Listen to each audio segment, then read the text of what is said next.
प्यारे भैया बहनों, आज हम 11th अकाउंट सब्जेक्ट के अंतर्गत विशेष उद्देश्य की पुस्तकें या सहायक बहियाँ इस अध्याय में अध्ययन करने वाले हैं।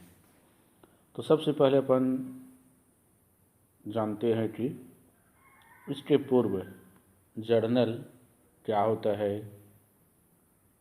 इसकी शुरुआत कब से हुई, इनका विस्तार से अपन अध्ययन कर चुके हैं। इसके बाद सबसे पहले आते हैं सहायक बहियाँ। जिन व्यवसायों में लेन देनों की संख्या कम होती है वहाँ केवल जर्नल से ही काम चलाया जा सकता है, लेकिन जहाँ लेन देनों की संख्या अधिक होती है या व्यवसाय का आकार बहुत ही बड़ा होता है, वहाँ एक जर्नल में सभी लेन देनों का लेखा करना असुविधाजनक मालूम पड़ता है। अतः बड़े व्यावसायिक गृहों में रुजनामचे का उपविभाजन किया जाता है और विशेष उद्देश्य वाली सहायक पुस्तकें रखी जाती है, जिन्हें सहायक पुस्तकें कहते हैं। इसके बाद आते हैं सहायक बहियों के लाभ या रुजनामचे के उपविभाजन का लाभ। इसमें पहला पॉइंट है समय एवं श्रम की बचत। प्रत्येक व्यवहारों के लिए पृथक पृथक बहियाँ रखने से खतौनी कार्य सरल हो जाता है। व्यावसायिक सौदे से संबंधित व्यवहारों का पृथक पृथक लेखांकन करने से इनके योगों का ही पाक्षिक अथवा मासिक खतौनी कर दिया जाता है, जिससे समय एवं श्रम दोनों की बचत होती है। दूसरा है इसी में कार्य विभाजन। व्यावसायिक सौदों की प्रकृति एवं विशिष्टता के आधार पर 8 सहायक बहियाँ होने से लेखांकन कार्य को योग्यता के अनुसार निश्चित व्यक्ति को सौंप दिया जाता है, जिससे कार्यों का निश्चित विभाजन हो जाता है तथा कार्य शीघ्र पूरा हो जाता है। तीसरा है विवरण प्राप्ति में सुगमता। चूँकि प्रत्येक विशिष्ट व्यावसायिक व्यवहारों का पृथक पृथक विवरण रखा जाता है, इसलिए किसी भी विशिष्ट व्यावसायिक व्यवहार के संबंध में विवरण आसानी से प्राप्त किया जा सकता है। चौथा पॉइंट है अशुद्धियों की संभावना में कमी। प्रत्येक सहायक पुस्तकों से संबंधित कार्यभार निश्चित कर्मचारी पर रहता है, अतः सहायक पुस्तकों की अशुद्धियों के लिए उसे ही पूर्ण रूप से उत्तरदायी ठहराया जाता है। किंतु उक्त तथ्य कर्मचारी को आवश्यक सावधानी के साथ कार्य करने के लिए प्रेरित करता है, जिससे अशुद्धियों की संभावना कम हो जाती है। पांचवा पॉइंट है अशुद्धियों की जांच में सुगमता। जब किसी कारणवश त्रुटि या गलतियां हो जाए तो जांच करने के लिए सभी सहायक बहियों की अपेक्षा सिर्फ संबंधित सहायक बहियों की जांच कर त्रुटि का आसानी से पता लगाया जा सकता है। छठवां पॉइंट है खतौनी करने में सुविधा।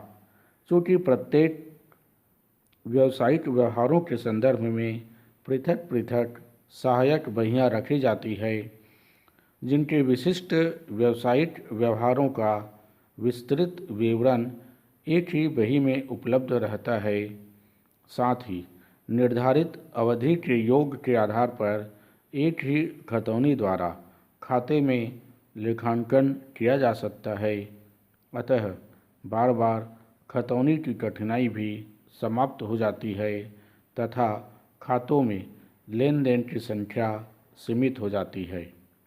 7वां पॉइंट है छल कपट पर नियंत्रण। चूँकि विशिष्ट व्यवहारों का पृथक पृथक लेखा किया जाता है, जिससे इनसे संबंधित जांच सुविधाजनक ढंग से की जा सके, जिससे कपटों, धोखाधड़ियों एवं त्रुटियों को आसानी से खोजा जा सकता है, जिससे हिसाबों की पर्याप्त सुरक्षा एवं छल कपट पर नियंत्रण बना रहता है। 8वां पॉइंट है विशिष्टता का लाभ। एक ही कर्मचारी द्वारा विशिष्ट व्यवहारों से संबंधित लेखांकन कार्य किया जाता है, जिससे उन व्यवहारों की बारीकियों को वह पूरी तरह से समझता है। इस प्रकार सहायक बहियों द्वारा लेखांकन कार्यों में विशिष्टता का लाभ भी उन्हें प्राप्त होता है। 9वां पॉइंट है कर्मचारियों की कार्य क्षमता में वृद्धि। चूँकि कर्मचारियों को लगातार एक ही बही का कार्य करना होता है, जिससे उनकी कार्य क्षमता में वृद्धि होती है, वह कम समय में ही अधिक और ठीक कार्य कर सकता है। 10वां पॉइंट दायित्व का बोध। सहायक पुस्तकें रखने के लिए उत्तरदायी व्यक्ति जानता है कि यदि उसकी लिखी हुई बही में कोई त्रुटि पाई जाती है तो वही व्यक्ति इसके लिए उत्तरदायी ठहराया जाएगा, अतः वह सावधानीपूर्वक कार्य करता है। अब सहायक बहियों के लाभ के बाद अपन आते हैं सहायक बहियाँ कितने प्रकार के होते हैं। इसके अंतर्गत पहला पॉइंट है क्रय बही, दूसरा विक्रय बही, तीसरा क्रय वापसी बही, चौथा विक्रय वापसी बही, पांचवा प्राप्त विपत्र बही, छठवां है देय विपत्र बही और सातवां है मुख्य जर्नल। इसके अंतर्गत पहला आते हैं अपन क्रय बही की ओर। प्रत्येक बड़े व्यापार गृहों में प्रतिदिन बड़ी मात्रा में उधार माल खरीदा जाता है, अतः उधार खरीदे गए माल का लेखा जिस बही में किया जाता है उस बही को ही क्रय बही के नाम से जाना जाता है। इस बही को बीजक बही, क्रय रोजनामचा या क्रय दैनिक बही भी कहा जाता है। क्रय बही में माल के मूल्य के साथ माल के पैकिंग सामग्री या बारदाना आदि का मूल्य भी शामिल कर लिया जाता है, क्योंकि इस प्रकार की प्राप्त सामग्री को क्रय बही का एक हिस्सा माना जाता है। तो क्रय बही में किन व्यवहारों का लेखा किया जाता है? क्रय बही में सिर्फ उधार खरीदे गए माल का लेखा किया जाता है और माल के साथ साथ क्रय किए गए बारदाने या अन्य पैकिंग सामग्री का भी इसमें लेखा किया जाता है। क्रय बही में कौन कौन से व्यवहारों को नहीं लिखा जाता? इसके अंतर्गत है पहला नगद क्रय, दूसरा प्रेषण अथवा चालान पर प्राप्त माल का लेखा इस बही में नहीं किया जाता, तीसरा स्वीकृति पर प्राप्त माल या स्वीकृति की शर्त पर जो माल हमें प्राप्त होते हैं वह क्रय नहीं होता, इसलिए इसे भी क्रय बही में इसे नहीं लिखा जाता। चौथा है संपत्तियों के क्रय का लेखा। संपत्तियों के क्रय का लेखा भी क्रय बही में नहीं किया जाता।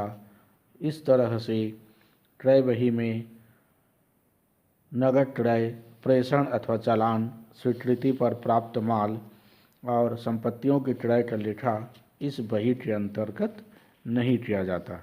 इसके बाद आते हैं दूसरा विक्रय बही। अतः प्रत्येक बड़ा विक्रेता माल के उधार क्रय का लेखा करने के लिए एक अलग से बही जो रखता है, यही बही विक्रय बही या विक्रय पुस्तक कहलाती है। यह प्रारंभिक लेखों की दूसरी महत्वपूर्ण बही मानी जाती है। तो क्रय बही में, विक्रय बही में नगद विक्रय का लेखा, जो माल स्वीकृति हेतु भेजा गया है और जो प्रेषण पर या प्रेषणी को जो माल भेजा जाता है, साथ ही साथ संपत्तियों की बिक्री का लेखा भी विक्रय बही में नहीं किया जाता। इसके बाद तीसरा पॉइंट की ओर चलते हैं अपन, क्रय वापसी बही। क्रय वापसी बही से तात्पर्य ऐसी सहायक बही से है जिसमें खरीदे गए माल की वापसी का लेखा किया जाता है। खरीदे गए माल की वापसी निम्न कारणों से की जाती है, जिसमें पहला है, यदि माल आदेशानुसार ना हो तो खरीदा गया माल लौटाया जा सकता है। दूसरा, यदि माल आदेश से अधिक हो तो अतिरिक्त माल वापस किया जा सकता है। तीसरा, यदि माल की उचित पैकिंग के अभाव में टूट फूट हो गया हो तो ऐसे माल को भी वापस किया जा सकता है। और चौथा पॉइंट है, कभी कभी पैकिंग के खाली बक्से से बारदाना भी लौटाया जाता है, जिसे क्रय वापसी बही में माल की वापसी मानकर इसका लेखा किया जाता है। इसके बाद चौथा पॉइंट है विक्रय वापसी बही।